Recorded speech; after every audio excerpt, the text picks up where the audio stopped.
Hello दोस्तों, आज हम बात करेंगे रजनीकांत और नागार्जुन की एक्शन थ्रिलर मूवी कूली के बारे में। अपने फैंस के लिए थलाइवा के नाम से पहचाने जाने वाले रजनीकांत का क्रेजी कमाल है। यह इसी की बनगी है कि सुबह 7:30 बजे के मॉर्निंग शो में भी थिएटर हाउसफुल है। कहना होगा कि लोकेश कनगराज के निर्देशन में रजनीकांत अपने पूरे स्वैग के साथ करिश्माई अंदाज में नजर आ रहे हैं।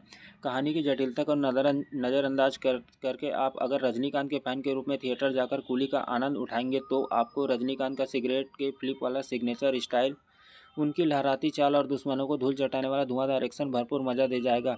फिल्म में रजनीकांत के साथ साथ नागार्जुन और शोबीर शाहिर है रूप में एक्शन का तगड़ा डोज और आमिर खान की गेस्ट एंट्री फिल्म की पैकेजिंग को आकर्षक पहलू है। आइए जानते हैं कुली मूवी की कहानी के बारे में। कहानी की शुरुआत होती है एक व्यस्त बंदरगाह से, जहां तस्करी का काला खेल चलता है। इस पूरे ऑपरेशन के पीछे है खतरनाक और चालाक सरगना साइमन, जिसके लिए उसका भरोसेमंद लेकिन निर्मम आदमी दयाल काम करता है। साइमन का बेटा अर्जुन अपने पिता के इस गैरकानूनी धंधे की नफरत करता है और एक ईमानदार कस्टम अफसर बनने की राह चुनता है। इसी दुनिया से दूर देवा एक पुरानी हवेली जैसे बोर्डिंग हाउस का मालिक है। एक दिन देवा को खबर मिलती है कि उसके 30 साल पुराने जिगरी दोस्त राजशेखर की अचानक मौत हो गई। दोस्ती का फर्ज निभाते हुए वह राजशेखर की बेटियों प्रीति और उनकी दो बहनों की जिम्मेदारी अपने कंधों पर लेना चाहता है। लेकिन जल्द ही सच सामने आता है कि राजशेखर की मौत दिल के दौरे नहीं बल्कि सीने पर वार करके हत्या हुई है। देवा जब जांच शुरू करता है तो पता चलता है कि राजशेखर ने एक खतरनाक आविष्कार किया था, इलेक्ट्रिक चेयर वाला चेंबर, जो किसी की लाश को मिनटों में राख में बदल सकता था। सरकार ने इसे खतरनाक मानकर बैन कर दिया था, लेकिन दयाल की धमकी और दबाव से राजशेखर को मजबूर किया। वह इस मशीन का गैरकानूनी इस्तेमाल का दुश्मनों पर सफाया करना चाहता है। देवा और प्रीति मिलकर इस हत्या की तह तक जाने के लिए उसी इलेक्ट्रिक चैम्बर को दोबारा चालू करते हैं। लेकिन इसी बीच साइमन को शक होता है कि बंदरगाह के मजदूरों में कोई पुलिस का मुखबिर है। चौंकाने वाला सच यह है कि वह मुखबिर दयाल निकालता है। साइमन दयाल को खत्म करने का हुक्म देता है और यह जिम्मेदारी देवा और प्रीति को सौंपी जाती है। मगर दयाल चालाकी से उन्हें बरगला कर उनके शिकंजे से बच निकलता है। इसके साथ ही कहानी देवा के अतीत में जाती है, जहाँ कई टर्न और ट्विस्ट के साथ राज खुलते हैं। आइए जानते हैं कुली मूवी के रिव्यू के बारे में। निर्देशक लोकेश कनगराज ने यह फिल्म पूरी तरह से रजनीकांत के फैंस को ध्यान में रखकर बनाई है। यही वजह है कि फिल्म के पहले भाग में उनका जोर रजनीकांत के high attention action, signature dance step और वन लाइनर्स से नज़र आता है।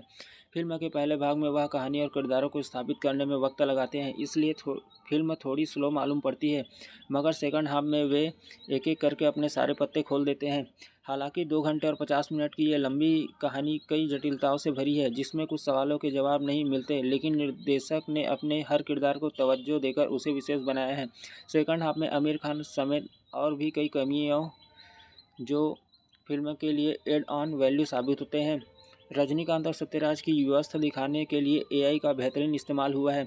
गिरीश गंगाधरन की सिनेमेटोग्राफी में दम है, जबकि फिलोमिन राज की एडिटिंग धारदार है।